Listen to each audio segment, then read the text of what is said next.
Ali fallu parce que nango za nini bazo ka kimeza na mboka parce que crise munene za na Congo crise politique soki ba quoi ça limité guerre civile comme na mboka et bien la démocratie faut avoir mindele so la ta makango afundi ya ministre ko démissionner hein mais pas une abisso tozali na culture na ko démissionner c'est qui est fou lelo ça malonda peuple boyé parce que 2013 secrétaire exécutif 2011 secrétaire exécutif 2018 secrétaire exécutif la loi comme président Seni donc peuple de tié on a parce que a favorisé ma majorité dans 2023 yo c'est pélité non pays au tika kana bato malonda baken mais président pe hein na quand a pété les plans opération pété les plans a pété le deuxième plan a nommé même juge la cour de cassation la tribunal de grande instance donc caméra obligé il est obligé il y a beaucoup de même juge oh na premier degré oya kozonga susu na ba procédure wana yo mona ndeni aroza libérer ton non aroza libérer d'accord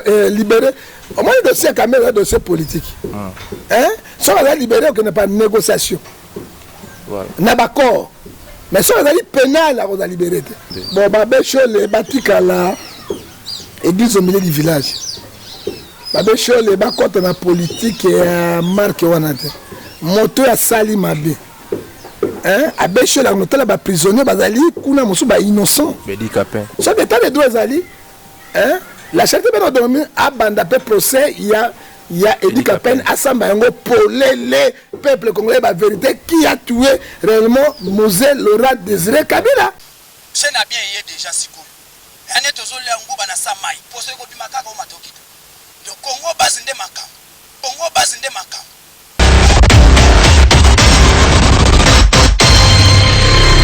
de l'internaute, bienvenue sur votre chaîne Congo Base TV, c'est bien moi le prof, votre humble serviteur, tu es devant vos écrans.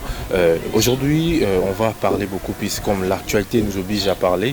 Les autres Koloba, Toroso, La Pena, Marambobile, Talimbo, Canabiso, avec le prophète Ngefa. Avant de commencer, d'abord, je tiens à remercier ma fidèle téléspectateur de Bazaï Kolanda Bissou, à remercier le coordonnateur Jancy, à remercier Moïse Ilonga, Nassima Caméra, à remercier Joël Nassistance, à remercier Espérance, à remercier Nzamber Bakatomba, Asiel Katomba, à Pesio Bambo, tes gros bisous bébé Kotozali, na kosenga na caméraman ngai, bako fongola écran pour être na bako recevoir invité na qui je salue. Bonjour Papa Ngefa. Bonjour, ndeko journaliste Kolo Apambola yo, merci beaucoup.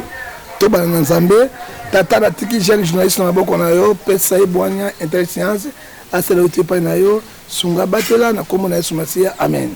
Amen Papa Ngefa. Le sako. Mbombila ko bote masanduku. Le sako Papa Ngefa. Mato ezami balé, mais écoute na mokolo moko te. Le sako Papa Ngefa. Nyoka balongola ke miyoyote. Le sako Papa Ngefa. Nyoka ta longoli mposo akotika la nyoka. Et le bien. Mais tout le monde a des pelengeni na mboka. Parce que c'est discours moko malamu or que peuple est dans la souffrance. Le sako Papa Ngefa. Chokoli londe mokonzi. Voilà Papa Ngefa, to ya mieux awana plateau ya Congo Base TV. To e ko solana yo pena à propos ya makambo ezali koleka na mboka na biso oyo président Félix Tshisekedi a pété le plan. Il a pété le plan. Oui. Affaire ya caméra oyo bazali ko senga liberté provisoire na yemeye aboyi. Mais président Tshisekedi a koboya ngote parce que indépendance et article 220 la constitution lobby pouvoir judiciaire indépendant. Hein? Est-ce que Moutaki Vita Kamel est président Tshisekedi? Non, c'est la justice congolaise. Moutaki Vita Kamel, État congolais, peuple congolais, elle est présenté par le ministère public. Batobaye Bayango. Hein? Mais quand la zone ici, bah Joana, au Bassama, na procès liboso, zone ici, bango. Bon, zone ici, bango parce que Kamel est intelligent. Le rôle la première degré, va condamner 20 ans. Ceux qui accueillent, bah juste, bah côté là, bah juste, va faire acquitter. Mais président peut. Hein? Quand a pété les plans, opération pété les plans, a pété le deuxième plan, a nommé même juge la cour de cassation, la tribunal de grande instance. Donc caméra il est obligé, il y a beaucoup de même juge, oh il a premier degré, na katia cour de cassation ou bien na tribunal de grande instance. Et ça l'axanine. Ceux qui ont la première instance, ont respecté, ceux qui ont projeté, ceux qui ont quoi de sous. Peine wana bakisamaka au lieu de 20 ans, on a 30 ou 25 ans de prison. Hein? C'est que très dangereux. Parce que même les juges vont condamner Yoana. Je ne crois pas Kamel a connu. Mais il y a une procédure. Il y a une libéré ton. Non, on a libéré. Libéré. Au moins, le dossier Kamel est un dossier politique. Hein? Si on a libéré, on n'a pas de négociation. On n'a pas d'accord. Mais si on a pénal, on a libéré. Parce que toi, Kamel, mon dossier, c'est mon dossier, c'est un dossier politique. Hein? Mais si on a pénal, on a politique. D'accord, ils ont autorisé. Mais est-ce que d'accord, on va y alors, ceux qui vont lâcher la caméra, le peuple a complété le président plan, peut a complété le grand plan. Voilà. Église catholique, il est là, il a joué rôle dans la politique. Il y a la abbé Cholé, qui a visité M. Kamere et pas Nayo.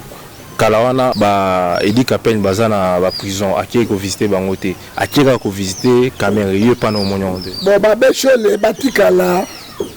Église au milieu du village. Babé Chole, ba contre la politique et marque wanate. Moto ya sali mabe. Hein? Abé Chole a noté la prisonnier bazali kuna musu ba innocent. Bedi Kapen. Ba di Kapen bazali kuna ngana kendeke. Hein? Ngana kendeke na kota kana mona ka bango. Hein? O bazali ba innocent. Hein? Mais ba to ba condamner bango na justice. Hein? Parce que bango na catholique sugona bato FCC bazo kanate ndé nga kotela bango to boité parce que Bible bina biso na Matthieu 25 verset 30 à 31 nazali na boloko yotala ngai asali yango mais attention ni na bécho là parce que il y a plusieurs prisonniers politiques qui dit qu'après nazali 20 ans de prison puis azali innocent biso ni ko dit ça d'état de droit azali la charité ben dormi à banda pe procès il y a Edi Kapen Assamba Yango pour les peuples congolais, la vérité, qui a tué réellement Mosé Laurent Désiré Kabila. Et là, l'oppression catholique a aussi la non-angouane. Quel est la moto va condamner? Oh, bah, on est faussaire. Il y a Batonyoso. Et ça y est, le coup là, aux huit mailles, au Burkina Congo, Yakoba, au Sali de l'autre côté.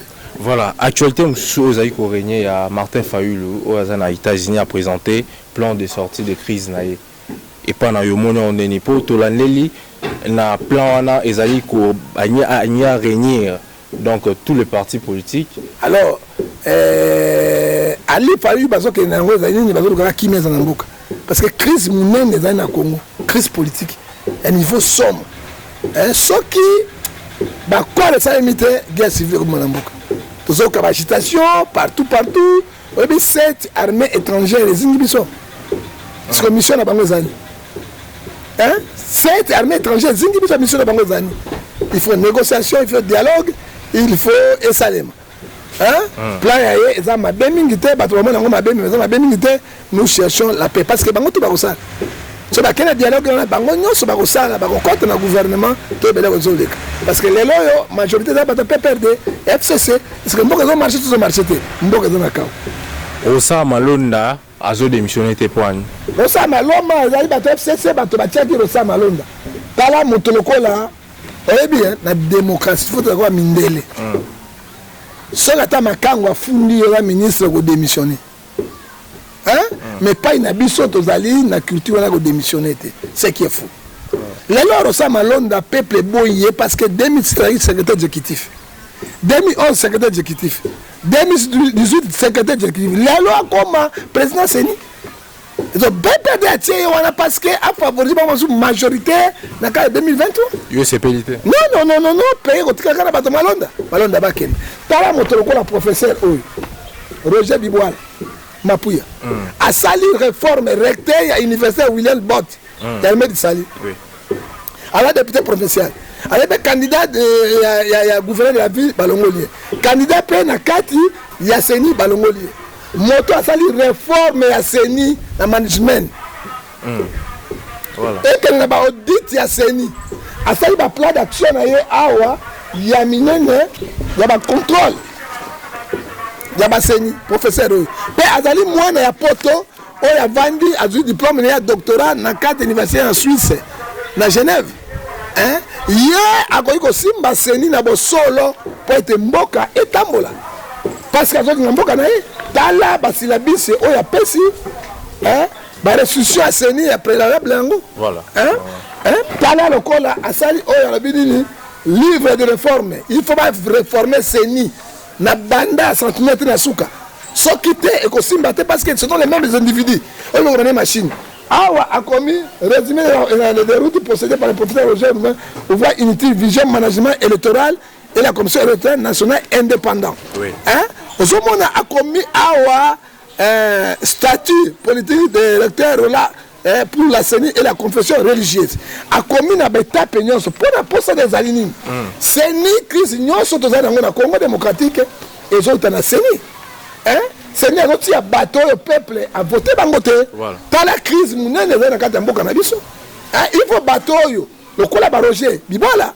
Le recteur William Bode, azali député provincial, bako simba peut-être à CENI, puis azali moto armé de Sali pour être mbilinga zade. So moi le livre na ye ba audite makamonyon sur ba réforme n'importe quoi tam. Est-ce que vous assure qu'aza azam tout moi transparence? Mais azali moto ba armé de Sali banga nza même ngi ba ko église de réveil té. Azali très de la transparence et puis à stani boule belé plus de 30 ans à poto. Paix a la responsabilité. N'a pas salué l'université William Bott, monta construit un zaï. D'ailleurs, pour non. D'ailleurs, monta construit un idée na makamoyo. Ok. Parce que mon azali génie. Batel le bateau tous au Lukabango et que Rosa Malonda au peuple boy yazo kanga pas force. Absi habito to suspendre l'émotion ana mettre kozong sango. Alors bae été péter les plans, il y a peuple, article 64 de la Constitution, et ça c'est là-bas. Voilà, nous sommes toujours sur Congo Base TV, nous continuons toujours. Prophète Ngefa, décision Fatia Zouaki pour Nako Yakofongo la Babar et puis Kokanga, l'église Tissiko, Yozouaki en Ondé. Pour la Babar, il y a une décision au contraire. Parce que Sassou a eu une décision à Fongoli l'école, à Fongoli l'église. Babar a Kangia Onan. Et Koya. Mais il y a des banda na babara kangi ba église est liée à solution. Ndako ya tata bakangaka yango te. Parce que solution à bateau est à église. Ceux qui attendent 2 Chroniques 7 verset 14 boyo kayango. Personne attend 2 Chroniques 15 verset 4 boyo yango. Matthieu 11 28 boyo kayango. Mais il y a bani loko ya anti-valeur. O bato bazolangwa o ya babangi ya bapité ameli ya bomi moto que église ya Nzambe pesa ka paix. Bon dans la poste de Mabé wana et qui takat nango. Ils a décision mon Mabé. Les 15 ans musikate mais à quoi ko banda en tant que chrétien dans l'église parce que refuge à chrétien dans l'église. Voilà. Climat et politique na biso années poto conclure. Climat politique dans la crise politique ma casse monsieur. Pouvoir judiciaire, na pouvoir législatif pas la conflit. C'est quoi pouvoir exécutif? Na pouvoir présidentiel, bah ça conflit. Aujourd'hui on a conflit si conflit. Alors si on a un conflit, on a un blocage en boucle. On a débloqué yango et tant que ba conflit il y a été coup d'état militaire et ça le marobe coup d'état constitutionnel et mboka est dans un chaos na conflit normal tout bon de la pour Congo parce que le mal ça se prépare.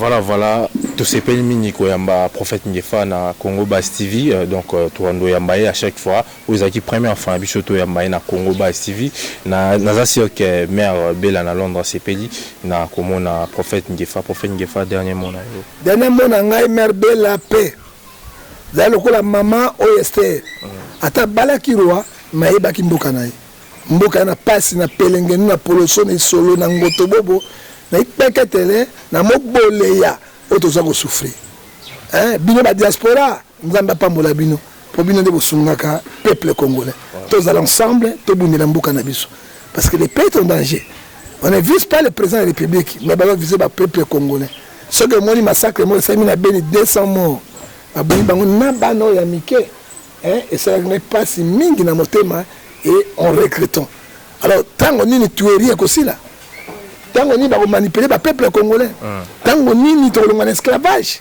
tant on ni tokozala na liberté et ça n'est pas si mingi totalement ngaina yo na mère Bella na ba diaspora pour être tout sauver mboka ya Congo mbote ya suka na pesi numéro na 0043 on a un problème spirituel physique bien nga to sola 0043 89 610 49 41 0043 81 857 26 78 le privé dans 00243 99 42 937 pour la mbote au lobby de Kambasuka ya Congo passe yanga za ba congolais otuzo souffrir longo na bango mbote na kopesa moto te napesi kaka na Seigneur Jésus-Christ l'homme de Galilée asuki wana voilà tozalaki wana tozalaki na esengo mingi ya korecevoir prophète Ngefa, le prophète du peuple Oyo, a aussi coupé sa vie na ependa et ça il bien et puis batumsus ba diaspora ba CPA qui penda na poto wa landara makasi na pesi mbote na ngai pa ya Jean-Cy le coordonnateur mbote makasi na sima caméra Ilonga Moïse Oyo na sepeli mingi na ba belle image zo biso ngana bino tokutani prochainement bye c'est na bien yé déjà sikoyo ane tozolia nguba na samai poso ko bimaka ko matokita le Congo bazinde makam Congo bazinde makam